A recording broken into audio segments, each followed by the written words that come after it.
वापस आएगा या 370 वापस आएगा या 370 वापस आएगा या अपोजिशन लीडर 370 वापस आएगा या 370 वापस आएगा या 370 वापस आएगा या जवाब दो जवाब दो जवाब दो जवाब दो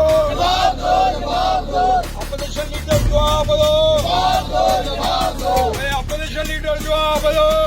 सर प्रदर्शन किया जा रहा है कि मुझे ये बताने का प्रयास किया जाए हमने सुगंधें खाई कि 370 वापस नहीं आएगा, खून की नदियां जाएंगी। 370 वापस नहीं आएगा, चुनाव नहीं लड़ेंगे।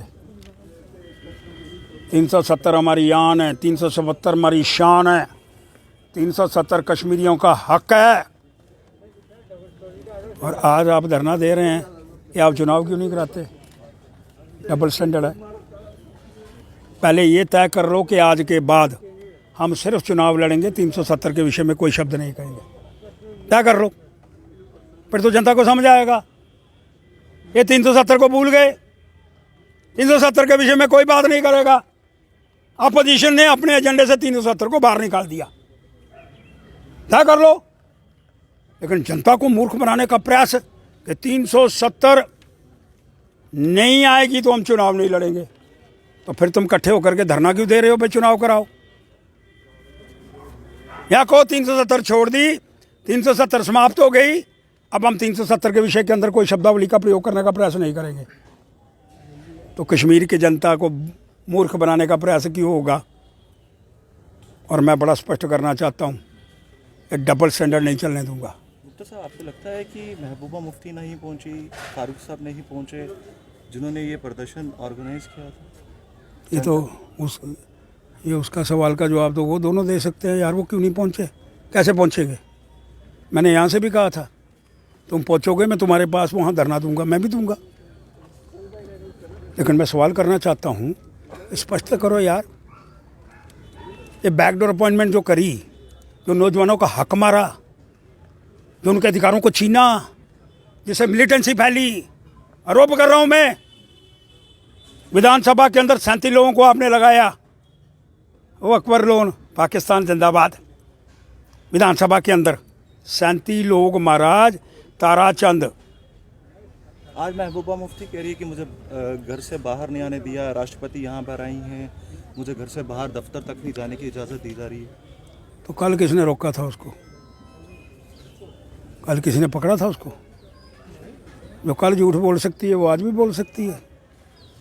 जिसने अपने ताऊ के बेटे को असिस्टेंट डायरेक्टर बना करके डायरेक्ट भर्ती कर दी बैकडोर अपॉइंटमेंट में, वो कल निकालूंगा या परसों निकालूंगा आर्डर।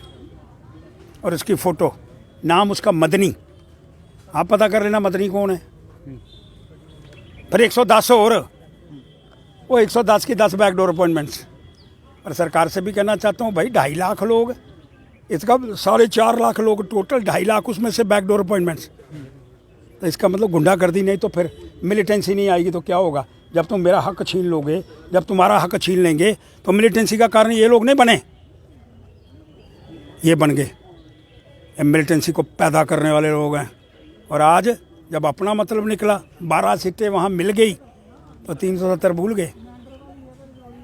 किधर गया 370 बताओ? आपने भी बड़े इंटरव्यू करे, कोई 370 के विषय के अंदर कोई शब्दावली प्रयोग करने का प्रयास करना चाहता है? बोलो। अब तो 370 भूल गए। लेकिन याद रखना, बैकडोर अपॉइंटमेंट करने वालों को, जिन्होंने हक खाया मेरा, जिन्होंने हक खाया नौजवानों का, जिसने नौजवानों को विचलित कर दिया, दूसरे राह पर जाने का प्रयास कर दिया, चाहे जीतने वाले हैं, चाहे हारने वाले हैं, चाहे डबल इंजन की सरकार वाले हैं, किसी को छोड़ने वाला नहीं हूँ मेरे भाई। और अगली लिस्ट जो निकालूंगा उसमें तो किसी ने ताऊ को दे दिया पुत्र को, किसी ने चाचू के पुत्र को दिया। विद फोटो करूँगा यार, ये उसके चाचू का पुत्र है, उस सियासतदान का नाम ये है। तो आपने देखा कि किस तरह से जो है अशोक गुप्ता जी ने जो है वो सीधा महबूबा मुफ्ती और अन्य विपक्षी दलों पर जो है निशाना साधा है। वीडियो जर्नलिस्ट दीपक जी के साथ गुलिस्तान न्यूज़ से नमस्कार।